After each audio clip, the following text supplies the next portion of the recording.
Hi dear students, I am Pratiksha Pandey from MVM Public School. Today I will teach you SST of class 5th, lesson 13, the Some People Never Die. Okay?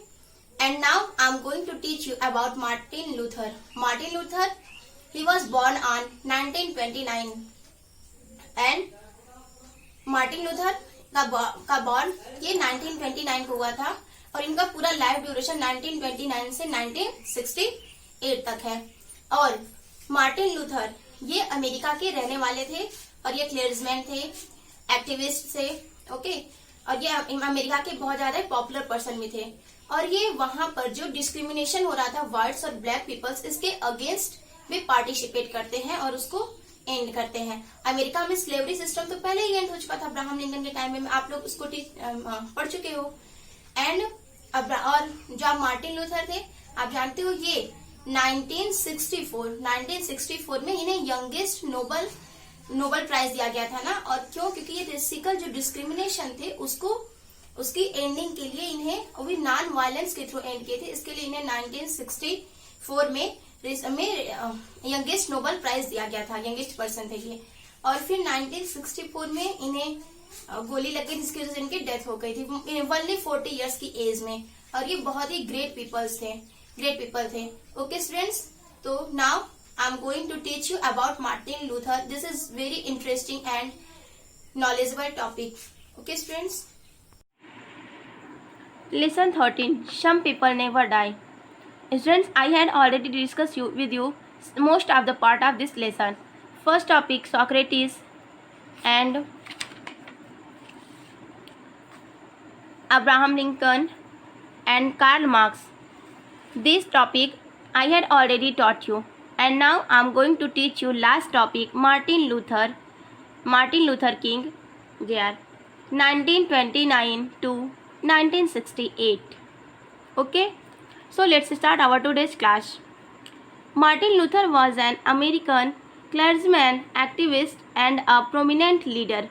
Martin Luther students, ये American क्लर्जमैन मतलब जो वहाँ के America के church के जो पुजारी होते हैं ना, जो हमारे यहाँ जैसे कि जो पूजा करने वाले होते हैं, जैसे जो अमेरिका में चर्च के जो प्रिस्ट होते हैं, पूजा करने वाले पुजारी, उन्हें क्लर्जमैन कहते हैं ना। तो ये अमेरिकन क्लर्जमैन थे, मतलब अमेरिका के पुजारी थे, प्रिस्ट से वहाँ चर्च के, एक्टिविस्ट और ये प्रतिक्रियावादी थे, और एंड अ प्रोमिनेंट लीडर। और ये एक वहाँ की बहुत ही इम्पॉर्टेंट महत्वपूर्ण बहुत ही एक इम्पॉर्टेंट लीडर थे भी थे। He was born on 15 January 1929 at Atlanta in the United State of America. और मार्टिन लूथर का जन्म 15 जनवरी 1929 को अटलांटा में, यूनाइटेड स्टेट अमेरिका का एक प्लेस है अटलांटा ना, वहीं पे इनका बर्थ हुआ था। Being a black he to suffered from humiliation. और ये ब्लैक थे, काले थे, अमेरिका वाले लोग को क्या काले कहा जाता है ना, तो ये काले लोग थे, अमेरिका के ब्लैक पीपल थे। तो इनके वजह से क्या था, इनको बहुत ज़्यादा अपमान का सामना करना पड़ता था ना, ह्यूमिलिएशन मतलब अपमान, इन्हें बहुत ज़्यादा अपमानित होना पड़ता था। Although slavery had been abolished long back. और आप जानते हो जो स्लेवरी है, दास प्रथा, ये पहले ही बंद हो चुका था। हम आपको बता चुके ना अब्राहम लिंकन के बारे में, जब मैं उसको बता रही थी, स्टडी करा रही थी अब्राहम लिंकन के बारे में, तो मैंने बताया था कि अब्राहम लिंकन स्लेवरी सिस्टम को ये वहाँ पे ख़त्म कर चुके थे। और उसी के बाद अमेरिका के आगे की बात है, तो यहाँ पे क्या था कि स्लेवरी सिस्टम बहुत पहले ही ख़त्म हो चुका है। एबोलिश्ड अलोंग बैक मतलब समाप्त हो जाना ना। Some whites were still discriminating against the black in America. But अभी भी अमेरिका में कुछ ऐसे भी लोग थे, वाइट्स मतलब जो गोरे लोग थे, अंग्रेज थे ना, गोरे लोग को अंग्रेज कहते, जो वाइट्स थे वो क्या करते, डिस्क्रिमिनेशन मतलब भेदभाव, मतलब अभी भी जो वाइट और ब्लैक पीपल के बीच में डिस्क्रिमिनेशन ज़्यादा था अमेरिका में। फॉर इंस्टेंस, जैसे आप एग्जाम्पल के लिए देखोगे, no black was permitted to sit in the bus until every white had been seated. Example के लिए आप देख रहे हो कि जब तक कि जो वाइट पीपल्स हैं, गोरे लोग हैं, मतलब मीन्स अंग्रेज ब्रिटिशर्स, जब तक ये नहीं बैठ जाते सीट पे, तब तक किसी भी ब्लैक पीपल्स को बैठने के लिए परमिशन नहीं था। मतलब जब वाइट पीपल्स बैठ जाएंगे, अगर सीट है, प्लेस है, तो आप वहाँ बैठो, ब्लैक पीपल्स नहीं तो फिर वो स्टैंड होते थे। Also there were separate drinking taps for the blacks. और इतना ही नहीं, इनफैक्ट इन लोग को जो वाटर टैप होता है ना, पीने वाली पानी की टैप जो है, वो टैप भी दोनों के अलग अलग होते थे, सेपरेट टैप्स होते थे। मतलब ब्लैक पीपल के लिए अलग, वाइट पीपल्स के लिए अलग। कोई एक दूसरे का पानी नहीं पी सकता था एक दूसरे के टैप का। मतलब इतना ज़्यादा डिस्क्रिमिनेशन ब्लैक और वाइट पीपल्स के बीच में होता था अमेरिका में। Martin Luther fought for the rights of black in his country. Martin Luther ये फिर से लड़ाई मतलब फाइट करना चाहते थे, अपने अधिकारों के लिए लड़ाई करना चाहते थे। मतलब वो अपना अधिकार चाहते थे, जो उनका राइट्स है अपनी कंट्री में, इसके लिए वो लड़ाई स्टार्ट किए ब्लैक पीपल्स के through. He gave many inspiring lecture and initiated the boycott movement against separate seats for black इन बस इन मोंटगोमरी। मार्टिन लूथर ये बहुत ही ज़्यादा इंस्पायरिंग, मतलब ऐसी चीज़ जो हमें इंस्पायर करती है, मतलब हमें उत्साहित करती है ना, तो ये बहुत ज़्यादा इंस्पायरिंग लेक्चर देते हैं, मतलब लोगों को समझाते बताते उन्हें।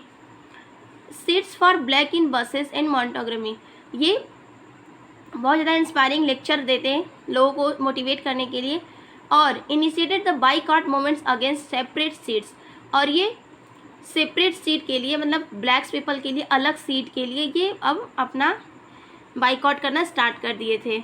बाइकआउट मूवमेंट मतलब उनसे अलग होना, मतलब अपने सीट की डिमांड करना, अपने राइट्स के लिए फाइट करना, ये सारी चीज़ें मार्टिन लूथर अब तक स्टार्ट कर चुके थे बसेस में ब्लैक पीपल्स के लिए। The government finally put a stop to this discrimination and give them equal rights in the fields of education, employment etcetera. फिर जो गवर्नमेंट थी ना, वो फाइनली लास्ट में गवर्नमेंट क्या की, put a stop in this discrimination, मतलब जो इतना ज़्यादा डिस्क्रिमिनेशन हो रहा था ब्लैक पीपल्स और वाइट पीपल्स के बीच, इतना ज़्यादा भेदभाव हो रहा था जो, तो इस चीज़ को गवर्नमेंट स्टॉप कर देती है एंड गिव, और क्या करती हैं कि जितने भी पीपल्स, ब्लैक पीपल्स हो या वाइट पीपल्स हो, ये कोई मैटर नहीं करता, तो सभी के लिए क्या इक्वल राइट्स का दिया, ठीक है।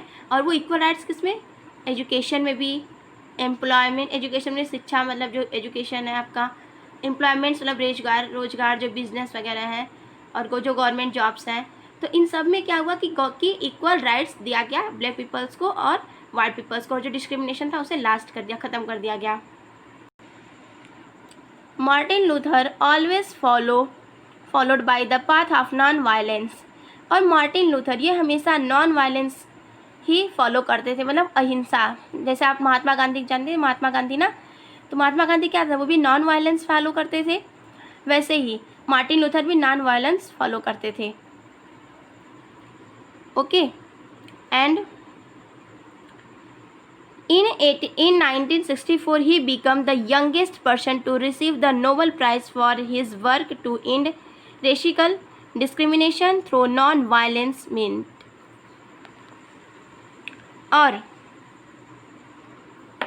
आप देखोगे कि 1964 में मार्टिन लूथर ये यंगेस्ट पर्सन ना, मतलब इनसे कम एज में अभी तक नोबेल प्राइज़ कोई नहीं पाया था, तो ये सबसे कम एज में यंगेस्ट पर्सन थे जिन्होंने नोबेल प्राइज़ पाया। और ये नोबेल प्राइज़ किस लिए पाए थे, जो इन्होंने एंड किया था, ख़त्म किया था ना रेसिकल डिस्क्रिमिनेशन, मतलब जो जाति भेदभाव होता है जैसे ब्लैक पीपल्स और वाइट पीपल्स के बीच में था, तो रेसिकल डिस्क्रिमिनेशन को ख़त्म करने के लिए, और वो भी नॉन वायलेंस के थ्रू इन्होंने ख़त्म किया था, मतलब कोई लड़ाई झगड़ा, मतलब मारपीट ऐसा कुछ नहीं किया ये। तो इसकी वजह से जो नॉन वायलेंस के थ्रू सबसे पहले रेसिकल डिस्क्रिमिनेशन ख़त्म किया था, इसकी वजह से मार्टिन लूथर को 1964 में यंगेस्ट पर्सन थे जिनको नोबेल प्राइज़ दिया गया। He was the leader of Black Americans and had a number of followers who too followed the path of non-violence। और जो मार्टिन लूथर थे, आप देख रहे हैं, ये लीडर ऑफ ब्लैक्स अमेरिकन, ये ब्लैक अमेरिकन के ये लीडर थे, एंड और इनके पास बहुत ही ज़्यादा लोग फॉलोवर थे, मतलब इनकी बात को फॉलो करें, इनकी बात को मानने वाले, और जितने भी इनके फॉलोअर्स थे सभी लोग नॉन वायलेंस को सपोर्ट करते थे, नॉन वायलेंस के तरीके को अपनाते थे। However, we lost his great leader at an early age of 40। और इतने महान लीडर को हम 40 की एज में हम खो देते हैं, मीन्स इनका डेथ हो जाता है, इतने महान लीडर का 40 एज में ही। When he fell victim to a bullet in Memphis on 4 अप्रैल 1968। और इनकी डेथ कैसे होती है,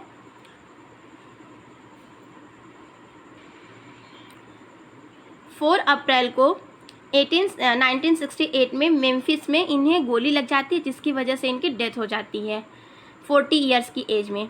okay students, I hope you understand about Martin Luther. Look at this figure, he is Martin Luther. Okay students, thank you.